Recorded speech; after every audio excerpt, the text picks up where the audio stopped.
అందరికీ నమస్కారం. ఈ రాశి వారికి జరిగే శుభాలు అశుభాలు ఏంటో తెలుసుకుందాం. ఈ వీడియోని తప్పకుండా చివరి వరకు చూడండి. ఈ వీడియోని ఇంకా లైక్ చేయకపోతే వెంటనే లైక్ చేయండి. ప్రతిరోజు మీ రాశి ఫలాలు అందరికంటే ముందుగా తెలుసుకోవాలంటే కింద కనిపిస్తున్న రెడ్ కలర్ సబ్స్క్రైబ్ బటన్ ని క్లిక్ చేసి పక్కనే ఉన్న బెల్ బటన్ ని యాక్టివ్ చేయండి. అలాగే ఈ వీడియోని తప్పకుండా మీ మిత్రులతో షేర్ చేయండి. ఈ రాశి వారికి ఈ రోజు స్నేహితులతో వ్యాపారం గురించి చర్చించవచ్చు. వారి సలహా మీ వ్యాపారానికి ప్రయోజనకరంగా ఉంటుంది. ఈ రోజు మీరు కొంత బలహీనంగా ఉంటారు కాబట్టి మీ ఆరోగ్యాన్ని జాగ్రత్తగా చూసుకోవడం చాలా ముఖ్యం. మీరు చాలా కాలంగా ఆస్తిని కొనాలని అనుకుంటుంటే ఈ రోజు దానికి మంచి రోజు.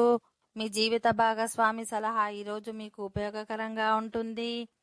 ఈ రోజు వ్యాపారం గురించి తీవ్రమైన ఆలోచనలతో కనిపిస్తారు. మీరు చాలా కాలంగా వ్యాపారంపై శ్రద్ధ చూపకపోవడం వల్ల సమస్యలు ఎదుర్కోవచ్చు. ఈ రోజు మీరు వాటిని అర్థం చేసుకుంటారు కానీ దానికోసం మీరు సోమరితనాన్ని వదులుకోవాల్సి ఉంటుంది. అప్పుడే మాత్రమే మీ జీవిత భాగస్వామికి ఎలాంటి బహుమతి కొనుగోలు చేసే అవకాశం ఉంటుంది. విద్యార్థులు ఈరోజు విద్యారంగంలో కొంత నిరాశను ఎదుర్కొంటారు కాబట్టి మరింత కష్టపడాల్సి ఉంటుంది. ఓకే ఫ్రెండ్స్, ఈ వీడియో నచ్చినట్లయితే మా ఛానల్ని సబ్స్క్రైబ్ చేసుకోండి.